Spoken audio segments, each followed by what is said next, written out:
दोस्तों नमस्कार। हमने इस देश में भीड़ तंत्र का न्याय देखा है। ना पुलिस की जरूरत, ना किसी जांच की जरूरत, ना ही अदालती आदेश की जरूरत। सड़क पर ही खुले आसमान तले दिन के उजाले में भीड़ तंत्र का न्याय। और एक दो नहीं, 30 से ज्यादा मामले इस देश में घटे जब भीड़ ने सड़क पर ही न्याय कर दिया। अदालतें लंबे वक्त तक खामोश रही, सत्ता ने भी खामोशी ढक ली और इन सब के बीच भीड़ तंत्र का न्याय तंत्र चलते रहा। इस देश के भीतर में सत्ता में आने के बाद अपने ऊपर लगे मुकदमों को कैबिनेट की बैठक में कैसे हटा दिया जाता है और उसमें अदालती कार्रवाई की कोई जरूरत नहीं। और पुलिस तो दूर की गोटी है, वह तो हमारी हथेलियों पर नाचती है क्योंकि जनता ने हमें चुना है। सत्ता का यह मिजाज इससे पहले कभी था या नहीं था, आप सोचते चले जाइए। लेकिन नई परिस्थितियों में इस देश को लाकर कुछ इस तरीके से खड़ा कर दिया गया जहां जनता पर बुलडोजर चलेगा, उसी जनता पर जिस जनता ने हमें वोट दिया है।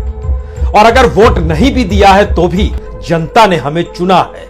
हम उसके बीच में कुछ लकीरें खींचेंगे, कुछ को साथ खड़ा करेंगे, कुछ के ऊपर बुलडोजर चला देंगे। ना पुलिस की जरूरत, ना अदालत की जरूरत, ना किसी जांच की जरूरत। और हो भी क्यों, इस देश के भीतर में 4.5 करोड़ से ज्यादा मामले जब अदालतों में लंबित पड़े हो और देश की राजधानी दिल्ली में ही लाखों मामले हाई कोर्ट और सबोर्डिनेट कोर्ट के भीतर में पड़े हुए हो, उस पर जब कोई फैसला लेता नहीं है तो फिर फैसला होगा कहां पर। भीड़ तंत्र की नई परिभाषा बुलडोजर के जरिए उभर कर आई है। आप समझ सकते हैं तो समझ जाइए, क्योंकि संविधान इस बात की इजाजत नहीं देता है, लेकिन संविधान कागज के पन्नों में तब्दील हो जाएगा अगर इसे लागू करते वक्त राजनीतिक सत्ता ने संवेदनशीलता नहीं बरती। तो यह वह भाषण का हिस्सा है जिसे बाबा साहब अंबेडकर ने संविधान सभा में दिया था। हमें लगता है आज शुरुआत तो संविधान की उस प्रस्तावना से ही करनी चाहिए जिसमें कुछ शब्द लोकतंत्र को आईना दिखलाते हैं। कुछ शब्द इस देश में संस्थानों के जिंदा होने पर और आम आदमी के हक और अधिकार का जिक्र करते हैं, समानता का बोध कराते हैं। क्या वाकई प्रस्तावना का वह पत्र जो कि इस देश के भीतर में 26 नवंबर 1949 को पढ़ा गया था, उसका जिक्र किया जाए? तो आज शुरुआत यहीं से। हम भारत के लोग भारत को एक संपूर्ण प्रभुत्व संपन्न समाजवादी पंथ निरपेक्ष लोकतांत्रात्मक गणराज्य बनाने के लिए तथा उसके समस्त नागरिकों को सामाजिक, आर्थिक और राजनीतिक न्याय, विचार, अभिव्यक्ति, विश्वास, धर्म और उपासना की स्वतंत्रता, प्रतिष्ठा और अवसर की समानता प्राप्त कराने के लिए तथा उन सब में व्यक्ति की गरिमा और राष्ट्र की एकता और अखंडता सुनिश्चित करने वाली बंधुता बढ़ाने के लिए दृढ़ संकल्प होकर अपनी इस संविधान सभा में आज 26 नवंबर 1949 को एते द्वारा इस संविधान को अंगीकृत, अधिनियमित और आत्म अर्पित करते हैं। क्या वाकई इसमें कोई शब्द आपको जहांगीरपुरी में रेंगते चलते बुलडोजर के जरिए कुचले जाते हुए शब्दों के आश्रय लोगों के अधिकार खत्म होते हुए दिखाई देते हैं? बड़ी अजीबोगरीब स्थिति है। सुप्रीम कोर्ट से जहांगीरपुरी की दूरी है 20 किलोमीटर की, और इस देश में जब डिजिटलाइजेशन का दौर है, उस दौर में भी सुप्रीम कोर्ट का आदेश जहांगीर पहुंचते पहुंचते 2 घंटे का वक्त ले लेता है। और उस बीच में 11 मकान, 17 दुकानें और सड़कों पर बिखरी हुई रेहड़ियां, जिनकी तादाद 100 से ज्यादा है, इस दौर में समेट ली जाती है, उठा ली जाती है, जबकि सुप्रीम कोर्ट कहता है अभी बुलडोजर को रोक दीजिए। लेकिन यह आवाज जहांगीरपुरी तक पहुंचने में 2 घंटे से ज्यादा का वक्त लग जाता है। और यही से असल सवाल शुरू होता है कि supreme court, MCD, Delhi police और मेयर तक अपना आदेश निर्देश जब पहुंचा पाने में तुरंत सक्षम ना हो तो इस देश के भीतर की न्यायिक व्यवस्था को लेकर कुछ सवाल तो उठेंगे। और खास तौर से इस देश के भीतर में ऐसे जितने भी मामले हैं वो जब अदालतों में जाते हैं तो क्या अदालतों को ही कटघरे में यह कहकर खड़ा किया जाए कि दरअसल आप जांच प्रक्रिया ढीली छुड़वा देते हैं, पुलिस प्रक्रिया ढीली पड़ जाती है, फैसला आते आते बरसों बरस बीत जाते हैं तो फिर न्याय कहां से मिलेगा। और इस दौर में राजनीतिक सत्ता तो चट न्याय देने की परिस्थितियों में लाकर इस देश को खड़ा कर चुकी है। उत्तर प्रदेश में बुलडोजर चला, मध्य प्रदेश में बुलडोजर चला, वो चलते चलते दिल्ली के जहांगीरपुरी तक भी पहुंच गया। यह एक शानदार यंत्र है जिसके जरिए किसी को भी कुचला जा सकता है, लेकिन संविधान इसकी इजाजत नहीं देता है। संविधान ने संस्थानों को खड़ा किया है। उसने बतलाया है कि जांच कौन सी पुलिस करेगी। उसने बताया है कि अगर वो पकड़ेगी तो उसके 24 घंटे के भीतर अदालत में पेश किया जाना है। अदालत को भी निर्देश है कि वो जांच प्रक्रिया जिनसे कराएगा उससे तेजी भी करवा सकता है, तेजी ला सकता है। राज्य या केंद्र सरकार को नोटिस दे सकता है कि आप इसमें तेजी लाइए। तमाम चीजों के लिए बजट भी निर्धारित है और इस देश के भीतर में इंस्टीट्यूशंस अपने तौर पर सक्षम भी हैं। लेकिन जिसे जनता ने चुना है वो जनता पर ही बुलडोजर चलाने की परिस्थितियों में अगर खुद को ये कहकर लाकर खड़ा कर दे कि हम तो उन पर चला रहे हैं जो गलत कर रहे थे, तो बाकी सब खुद को सही मान लेते हैं जिन पर बुलडोजर नहीं चला है। लेकिन सच यह है कि जिस जहांगीरपुरी का हम जिक्र कर रहे हैं, इस दिल्ली के भीतर 1975 में बुलडोजर चला था और उसी वक्त जहांगीरपुरी बनी थी। दिल्ली भर की झोपड़पट्टियों को जमीन दी गई थी जहांगीरपुरी में, और वो जहांगीरपुरी अपने तौर पर किसी एक विधानसभा के हक में नहीं है, यानी एक विधायक के हिस्से में नहीं आती है। 3 विधानसभा क्षेत्रों में जहांगीरपुरी भी बटी हुई है। एक आदर्श नगर के हिस्से में 6 ब्लॉक आते हैं, बादली के हिस्से में 4 ब्लॉक आते हैं और बुराड़ी विधानसभा के हिस्से में 3 ब्लॉक आते हैं। जब कोई एक पूरा इलाका 3-3 विधायकों के हिस्से में बटा हुआ हो तो पुलिस भी बढ़ जाती है, वहां के पार्षद भी बढ़ जाते हैं, वहां पे पूरे काम करने के तौर तरीके भी बदल जाते हैं। और इस देश के भीतर में जब राजनीति इतनी क्रूर हो चली हो, या राजनीति पर आरोप प्रत्यारोप इतने क्रूर हो चले हो कि दिल्ली की राजनीतिक सत्ता जो आम आदमी पार्टी की है, ये कहने से नहीं चूकती है कि दरअसल बीजेपी के हेडक्वार्टर पे आप बुलडोजर चला डालिए, तो फिर इस देश में दंगे रुक जाएंगे। चुनी हुई सत्ता और चुनी हुई सरकार का यह बयान एक चुनी हुई सरकार और सत्ता को लेकर है। सुप्रीम कोर्ट खामोश है, राजनीतिक तौर पर इलेक्शन कमीशन भी खामोश है। जिसे मन चाहे जो मन चाहे कह सकता है, तो फिर जिसे मन चाहे जो मन चाहे वो किसी भी रूप में कोई भी बुलडोजर लाकर रौंद सकता है। क्या हम आज इस बात का रोना रोएं कि पुलिस मायने नहीं रखती है, जांच एजेंसियां मायने नहीं रखती है, अदालतें मायने नहीं रखती है? यह सवाल इसलिए क्योंकि सिर्फ अगर दिल्ली का जिक्र करें, पूरे देश के भीतर में तो 4,70,00,000 मामले लंबित पड़े हैं अदालतों के भीतर। लेकिन हमें लगा आज दिल्ली का ही जिक्र कर लिया जाए। दिल्ली हाईकोर्ट के भीतर में जो जमीनों से जुड़े हुए मामले हैं, अवैध कब्जों से जुड़े हुए मामले हैं, उनकी संख्या जो बीते 5 से 10 साल के भीतर में हाईकोर्ट तक पहुंचे हैं, उनकी संख्या लगभग 9,500 है। कुल मामले 19,885 लंबित पड़े हैं, लेकिन 9,500 मामले जो जमीन और संपत्तियों से जुड़े हुए मामले हैं जो हाईकोर्ट में लंबित पड़े, और कुछ मामले तो 10 साल से भी पुराने हैं। यह पता नहीं उसमें कितने मामले जहांगीरपुरी के होंगे, लेकिन 3,000 से ज्यादा पुराने मामले जो अदालतों में हाईकोर्ट में हैं वो लंबित पड़े हैं। लेकिन सबऑर्डिनेट कोर्ट जो छोटी अदालतें होती हैं, डिस्ट्रिक्ट कोर्ट्स जो होते हैं, उसकी अगर संख्या गिनिएगा तो लगभग 90,000 से ज्यादा मामले बीते 5 से 10 वर्ष के भीतर जो इन अदालतों में पहुंचे हैं वह लंबित पड़े हुए हैं। और कुल मामले हालांकि 1.5 लाख के करीब है। कुछ मामले तो 10 वर्ष पुराने भी हैं, उससे भी पुराने, और उनकी संख्या 8,000 है। सिर्फ हम आपसे जिक्र कर रहे हैं जिस अवैध कब्जों का जिक्र है, जो मामले पहुंचते हैं कोर्ट तक और उस पर फैसला नहीं आता है, लंबित पड़ा रह जाता है, चीजें तारीख दर तारीख आगे चलती चली जाती है।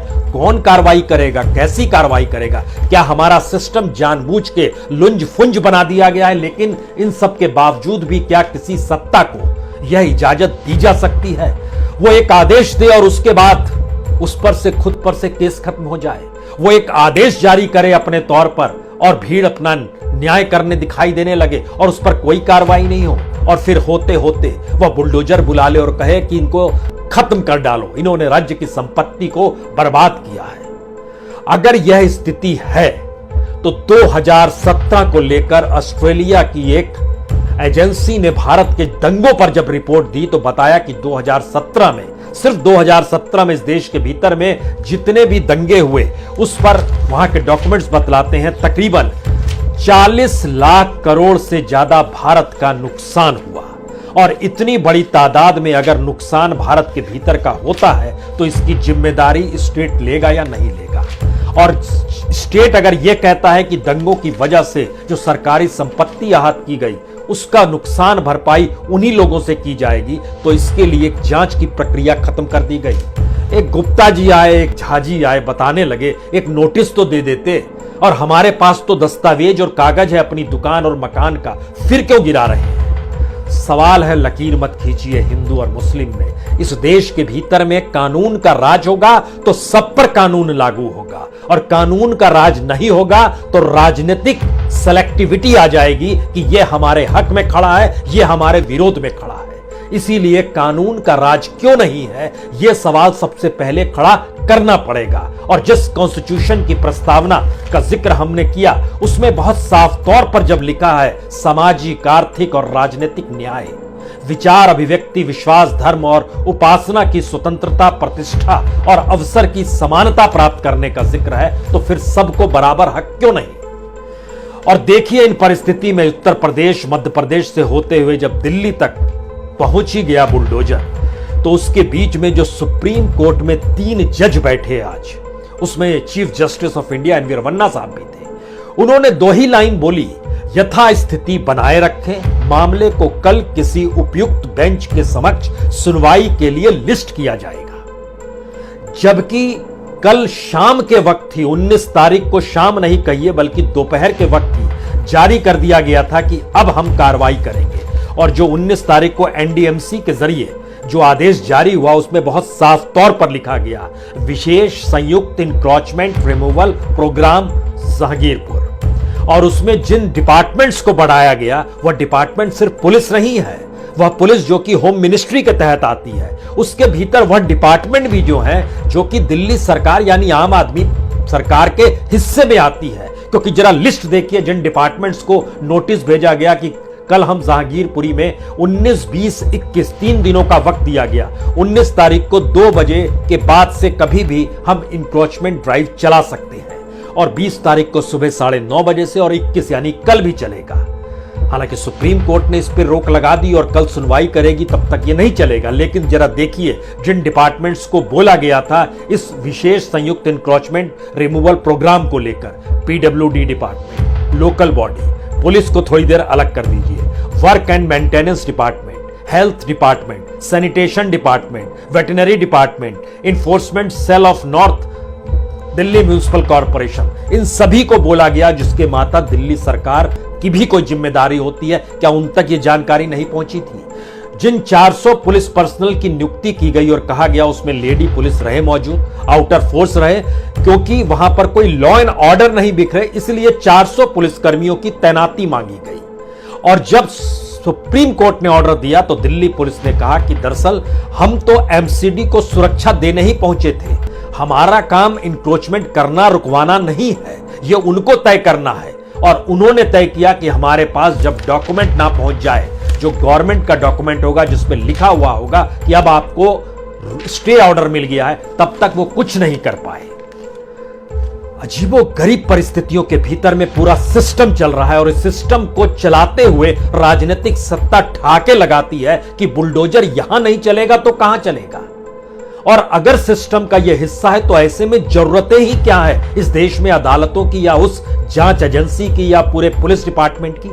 किसी की कोई जरूरत होनी नहीं चाहिए, क्योंकि जनता ने जिस सरकार को चुन लिया है उसी सरकार को जब तय करना है कि यह हमारे अनुकूल की परिस्थिति है, हम निर्णय ले रहे हैं और सबको उस काम में लग जाना है। ध्यान दीजिए इस देश के भीतर में सिस्टम धीरे धीरे डाइल्यूट हुआ है। इस देश के भीतर में शुरुआत में नकेल कसी गई, जो संस्थान थे, कॉन्स्टिट्यूशनल इंस्टीट्यूशंस थे, धीरे धीरे उन संस्थानों ने नतमस्तक होकर सत्ता के लिए ही बीन बजाने की शुरुआत कर दी।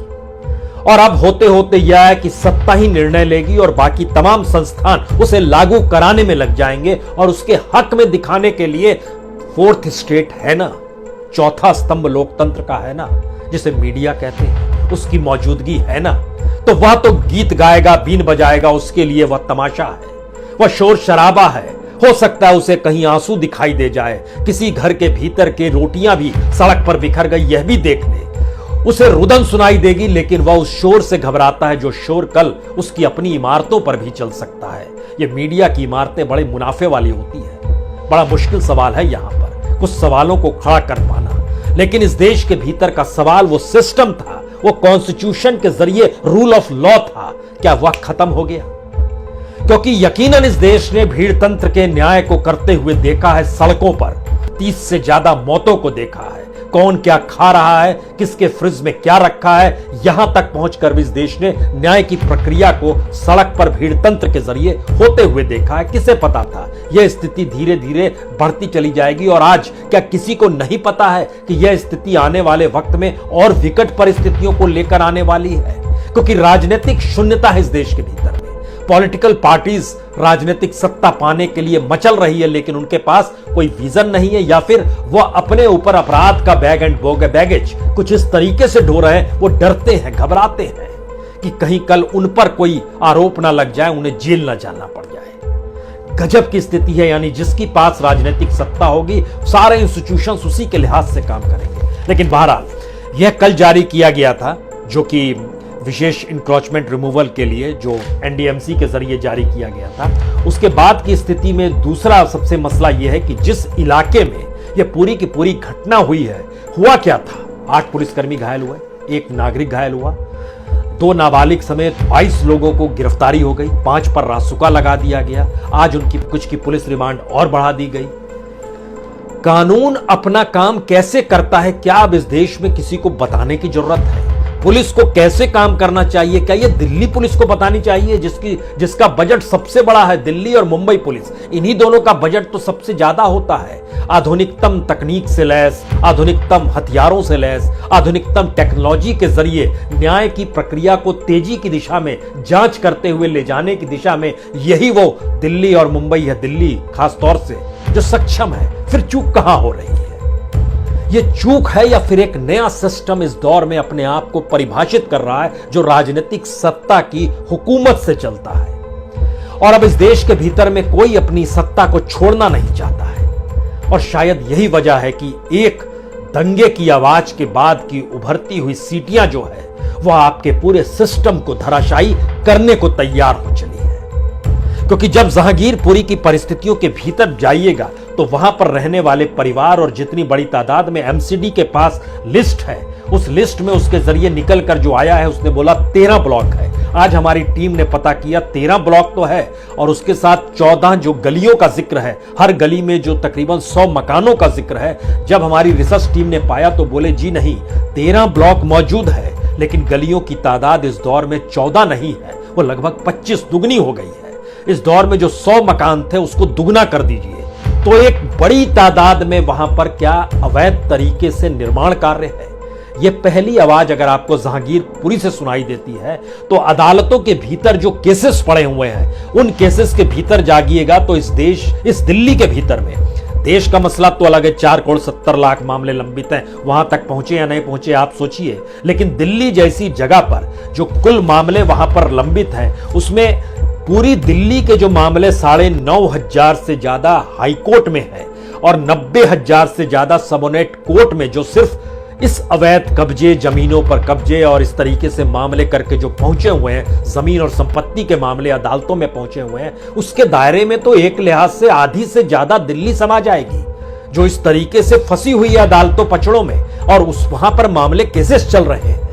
तो क्या एक ऐसा सिस्टम चल रहा था या सिस्टम चलाया जा रहा है जिसमें रोजगार भी वही है, अपराध भी वही है, अपराध भी वही है, न्याय भी वही है, और इस प्रक्रिया के भीतर झटके में उत्तर प्रदेश से बुलडोजर सामने निकल कर आता है, जो समूचे देश में छा जाता है। यह एक न्याय की ऐसी प्रक्रिया है जिसमें आपको हाथ में कलम नहीं चाहिए, जिसके लिए संविधान की किताब नहीं चाहिए, आप कानून के ज्ञाता हो इसकी भी जरूरत नहीं पड़ेगी।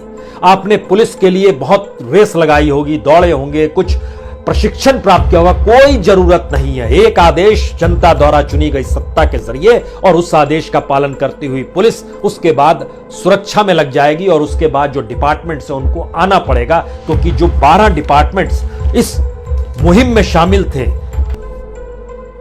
वो 12 के डिपार्टमेंट के तमाम नौकरशाह जो भी होंगे, छोटे बड़े जो होंगे, कोई परीक्षा पास की होगी, उसमें कहीं ना कहीं दिमाग लगा होगा, बौद्धिकता जागृत हुई होगी। लेकिन बुलडोजर का नाम आते ही और राजनीतिक सत्ता के जुड़ते ही चीजें तानाशाह की स्टाइल में चलती है और वहां पर चीजें कानून की किताब छोटी पड़ जाती है। तय एक ही चीज करनी है, कानून का राज हो या राजनीतिक सत्ता के हिसाब से कानून चले। इन दोनों के बीच यह देश आकर खड़ा हो गया है और संयोग से जिसकी भी जहां पर सत्ता है वो वहां पर अपने कानून को चलाने लगा है और अपनी सत्ता के निर्देशों को ही कानून बताने लगा है।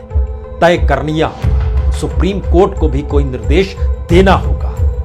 2 घंटे का वक्त लग जाता है आदेश को पहुंचने तक में और इस दौर में 11 घर, 7 घर और 11 से ज्यादा दुकानें और इन सब के बीच बड़ी तादाद में और चीजें टूटती चली जाती हैं। जिम्मेदारी लेगा कौन?